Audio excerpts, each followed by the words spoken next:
super.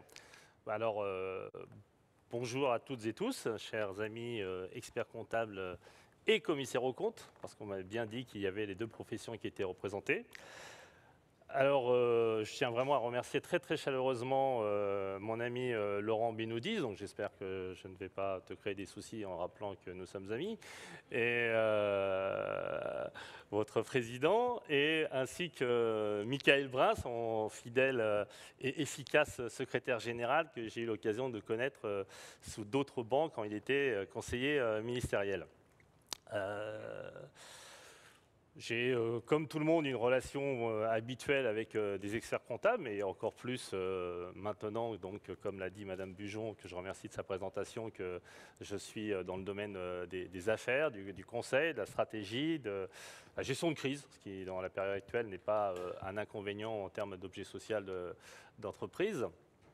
Et j'ai eu d'ailleurs l'occasion de connaître aussi un de vos collègues qui est devenu député, ce qui peut arriver, l'excellent Mohamed Lakila, qui est un de vos confrères de Provence-Alpes-Côte d'Azur, qui est député d'Aix-en-Provence. Et puis ma famille étant dans le barreau, le conseil juridique et les affaires, cela fait depuis très longtemps que je fréquente les experts comptables, donc c'est à tous égards, je suis vraiment très très heureux d'être là ce soir. Alors, j'ai plusieurs soucis que je vais vous dire très très rapidement parce que je sais que le temps m'est imparti. C'est que, un peu à l'ancienne, j'avais préparé un petit texte qui devait faire à peu près 15 minutes. Et puis, Laurent et Michael m'ont dit non, non, c'est pas du tout le concept. Donc, il faut faire moderne, innovant, participatif, interactif et tout. Alors, moi, c'est pas du tout mon truc, mais je vais quand même le faire parce que je suis respectueux des consignes. Mais moi, je suis plutôt à l'ancienne, traditionnelle.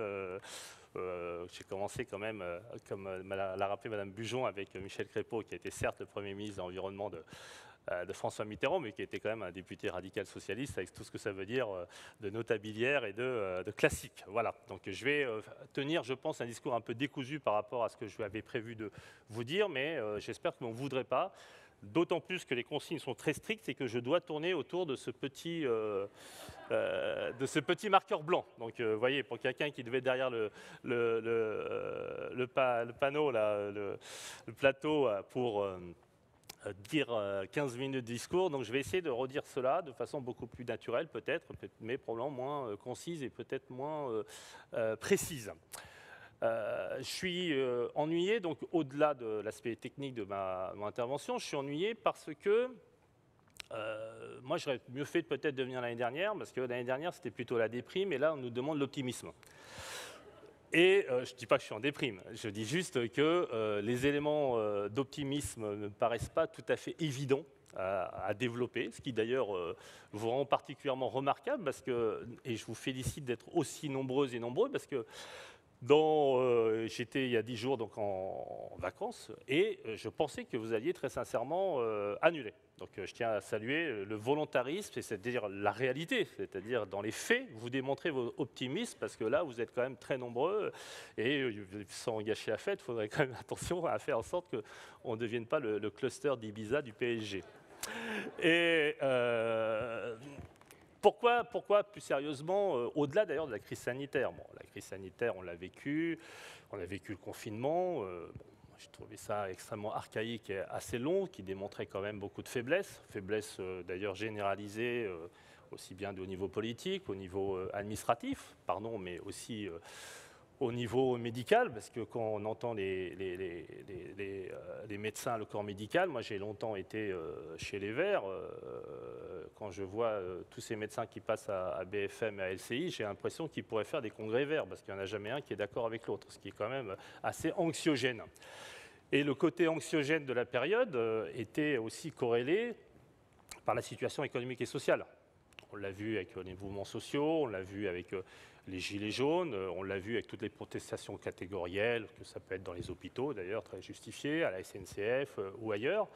Et la situation économique et sociale avant Covid n'était pas très flamboyante, mais maintenant elle commence à devenir très complexe. Et vous le savez en premier lieu et en premier chef, parce que vous êtes au contact directement des grandes entreprises, des petites, des moyennes, etc. 6% de PIB en moins premier trimestre, 13% de PIB en moins second trimestre. Bon, comme justement je vais bientôt arriver à l'optimisme, on peut penser que quand même, assez logiquement, le nombre de faillites et le nombre de chômeurs devraient augmenter. Et avec cela, pourquoi il y a un climat anxiogène qui est en plus lié à l'aspect sanitaire, à l'aspect économique et social, et que je fais court, et il y a évidemment la situation démocratique et participative. Moi, je pense que c'est un mal qui est français, peut-être, plus particulièrement encore, parce qu'il y a aujourd'hui beaucoup plus de facilité à la contestation qu'à la construction. C'est un petit peu l'histoire militaire que j'aime bien, c'est quand la cavalerie a disparu au profit du canon. C'est-à-dire que la charge de cavalerie, ça paraît sympathique et joli. Le canon, c'est beaucoup plus raide et ça fait surtout beaucoup plus de victimes. Et la réalité aujourd'hui est un peu ça. D'ailleurs, je pense que vous le voyez dans vos métiers.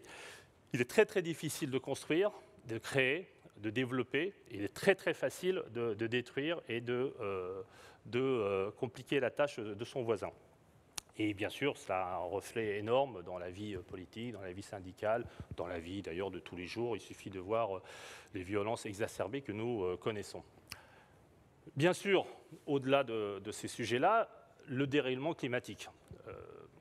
Il y a encore quelques années, je me souviens qu'au début de ma carrière politique, il y avait Claude Allègre qui, lui, était l'un des derniers climato-sceptiques. Donc, je ne vais pas le stigmatiser là aujourd'hui, mais je pense qu'il n'avait pas tout à fait raison, ni peut-être aussi pour ces réformes de l'éducation nationale, mais ça, c'est un autre sujet. Et aujourd'hui, on le voit bien, bien sûr, il y a les canicules exacerbées, mais cela fait longtemps qu'on le dit, parce qu'il n'y a pas seulement la chaleur. Il y a aussi le dérèglement. Le dérèglement, ce sont les tsunamis, ce sont les effondrements, ce sont les sécheresses. Et vous voyez l'impact que ça a. 1850 à aujourd'hui, 2050, demain donc, il y aura plus de degrés.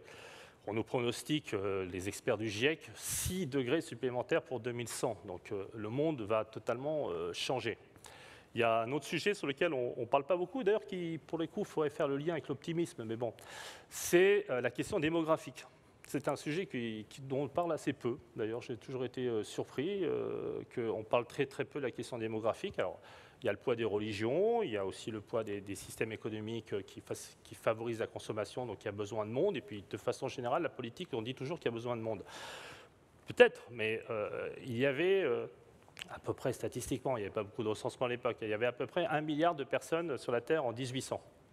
Le deuxième milliard arrive en 1930, donc c'est assez facile à comprendre pourquoi. Il y a le progrès technique, les vaccins, on peut en reparler, de l'agroalimentaire qui s'améliore, les machines-outils, etc. Donc on est mieux soigné, on mange mieux, et ensuite il y a les conditions sociales, on fait moins travailler les enfants, etc. Enfin bref, l'humanité progresse à ce moment-là, d'où d'ailleurs la notion de progrès qui a été très très forte tout au long du XXe siècle.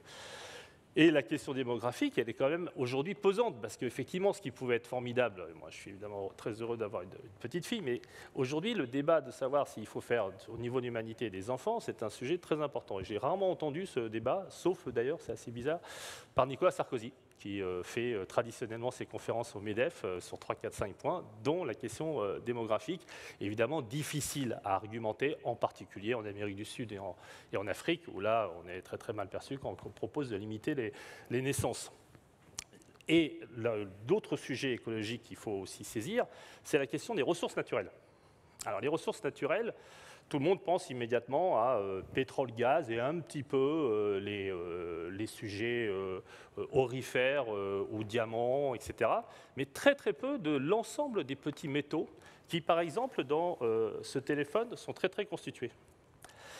Et j'avais fait une proposition de loi sur l'obsolescence programmée, j'étais un des premiers à avoir parlé de ce sujet-là, parce qu'il y a un sujet écologique qui peut étudier aussi, c'est le fait que quand vous avez ces téléphones-là, ou quand vous avez d'ailleurs l'ensemble des matériaux d'électroménager électriques, eh bien, il y a une profusion de petits minerais qui ont vocation quand même à disparaître. Dans les années 2050-2060, il y aura une pénurie, tout simplement.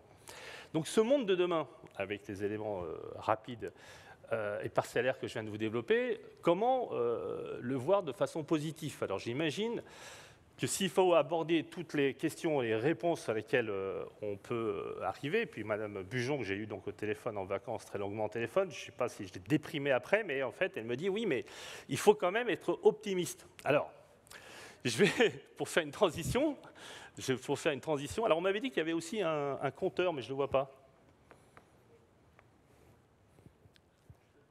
D'accord, d'accord. Et je ne veux pas empiéter sur le temps de parole de mes collègues. Et je me suis dit, il faut que je trouve un moyen de rattacher tableau noir à une forme d'optimisme. Alors, quelqu'un qui disait, et c'est aussi pour ça que j'ai fait de la politique, et c'est aussi pour ça que je suis bien sûr dans les affaires, comme on dit, mais aussi dans l'entreprise avec une vision écologique, une vision solidaire, une vision participative de la vie de l'entreprise, parce que l'entreprise, ce n'est pas seulement des gens qui veulent gagner de l'argent, ce sont des gens qui vivent en société et qui veulent améliorer la société. Et j'imagine que vous-même, vous êtes extrêmement soucieux de cela, y compris dans vos relations avec vos clients et dans vos conseils que vous apportez à vos clients. Et donc cette petite histoire qui est assez connue maintenant, parce que très partagée sur les réseaux sociaux, c'est l'histoire de Pierre Rabhi, que vous connaissez peut-être, qui est un écologiste de l'Ardèche, qui est un humaniste, qui est un tiers-mondiste, qui était un des premiers à porter la question de l'alimentation locale et de proximité et bio. Eh bien, il a cette petite histoire de le feu qui se répand dans la savane, et personne n'arrive évidemment à maîtriser ce feu. Tous les grands animaux sont là, les éléphants, les girafes, les lions, et puis ils regardent tous stupéfaits le feu qui se répand et personne ne fait rien. Eh bien, il y a un petit colibri qui passe, et puis qui va prendre de l'eau où il peut avec son petit bec, et qui va sur le feu qui se répand, qui se répand, qui se répand, et que rien n'arrête, et il lance, façon Canadair, mais à son niveau, des petites gouttelettes d'eau. Bon, évidemment, rien ne se passe, le feu s'étend, et le tatou qui est là, qui est gros, en bas, dit, mais il commence à s'énerver, parce que la crise est là, donc les énervements montent, il s'énerve, il se tourne vers le colibri, il dit, mais qu'est-ce que tu fais? Tu fais n'importe quoi. L'autre dit, tu vas rien réussir à régler. Et l'autre dit, je le sais, mais je prends ma part. Et pourquoi je vous raconte cette petite parabole? Parce qu'au fond, je ne sais pas moi si, par exemple, le plan de relance qui vient d'être annoncé aujourd'hui, qui est intéressant à plusieurs niveaux, parce que d'une part, c'est 100 milliards, on nous dit 160 000 emplois dès 2021, pourquoi pas. Et il y a pour la première fois un vrai volet sur la transition écologique énergétique. Ça, ce sont des projets d'ensemble, globaux, qui peuvent, à ce niveau-là, peut-être au niveau du colibri, parce qu'évidemment, ça a vocation à avoir un programme européen, il faudrait que ça soit étendu aux pays de l'OMC, de l'OCDE, etc. Il faudrait que ça fasse tache d'huile. Et ce programme se tourne vers les sujets essentiels aujourd'hui pour l'économie. Les questions énergétiques, les questions de transport, les questions de bâtiments, les questions agricoles, la question de la recherche aussi en matière écolo, parce que souvent on réduit l'écologie à la protection des plantes vertes. Mais la recherche est fondamentale. Celui qui demain va réussir à trouver comment stocker les énergies ou comment capter la pollution, d'une part il peut gagner beaucoup d'argent, mais surtout il peut aider énormément à sauver la planète. Et sur ces métiers-là, il y a une concentration des 30 milliards, donc un petit message amical à mon amie Barbara Pompili qui porte ce plan et qui a vocation à mettre ensemble tous les acteurs français, européens. Et pourquoi je tiens ce message-là aussi devant vous, les experts comptables, c'est que rien ne se fera, on n'est plus dans la situation du keynésianisme passé ou des plans quinquennaux, bon, même si on a nommé dernièrement un haut commissaire au plan, mais c'est vraiment la société qui doit se mobiliser. Et la société, ce sont les entreprises, ce sont les corps intermédiaires, ce sont les professions libérales, ce sont les villes, les territoires, ce sont les personnes, les individus, l'enfant qui se brosse les dents. Et donc, de toute cette boucle-là, c'est ça qui peut permettre effectivement de changer le cours des choses. Porter un grand projet, faire en sorte que celui-là soit mobilisateur, parce qu'on a fait quand même beaucoup d'erreurs de stratégie, et je peux le comprendre. Après-guerre, il a fallu reconstruire rapidement, les drames étaient tels qu'il a fallu développer le plus vite possible, trouver des logements précaires les plus rapidement possible, construire des routes, des voitures, des aérodromes. Vous savez qu'on est le pays qui, il y a eu débat sur Notre-Dame-des-Landes, on est le pays qui a le plus au kilomètre carré d'aéroports. Tout le monde a voulu son aéroport. Tout le monde a voulu sa ZAC. Et tout ça n'a aucun sens, d'autant plus qu'on le voit, parce que malheureusement, le Covid, mais peut-être heureusement, a porté la question du télétravail. Donc il y aura, je pense, quelqu'un qui parlera de ce sujet-là. Mais ce monde-là est en mutation et nous devons concentrer notre effort sur la transition écologique et énergétique en matière d'économie. Ça sera bon pour les emplois, ça sera bon aussi pour la qualité de vie, et ça sera bon, évidemment, pour la protection de la planète. Donc, tous ces sujets, le bâtiment, l'agriculture, les relais qu'on peut faire. Donc, évidemment, moi, j'ai longtemps participé à des débats politiciens, peut-être même plus qu'il n'aurait fallu. Mais là, cet enjeu-là doit dépasser cela. Moi, je vois des amis écologistes qui ont été élus à Lyon, à Marseille, à Bordeaux.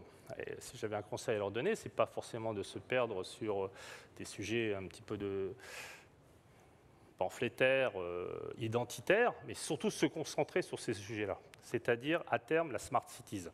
Avec quelques amis, on a pu aller voir ce qui se passait dans les grandes villes du monde. C'est saisissant le développement du numérique et de l'acquisition de la transition écologique et économique partout dans la vie quotidienne. La connexion qui permet d'améliorer bien sûr la vie quotidienne, mais aussi de réduire toutes les dépenses énergétiques, de réduire les temps de transport, d'améliorer la qualité de son alimentation, tous les sujets qui vont être abordés. Donc, et je finirai bientôt, cher Michael, c'est que on est, et c'est une habitude de dire cela quand on est dans la politique, moi j'en sors, mais malgré tout, c'est vrai que nous sommes à la croisée des chemins. Et les facteurs, très sincèrement, de déprime, les facteurs de complexité, les facteurs négatifs me paraissent aujourd'hui les plus visibles. Est-ce qu'il y a une possibilité de porter des projets fédérateurs au niveau mondial, au niveau européen, autour de ces thèmes?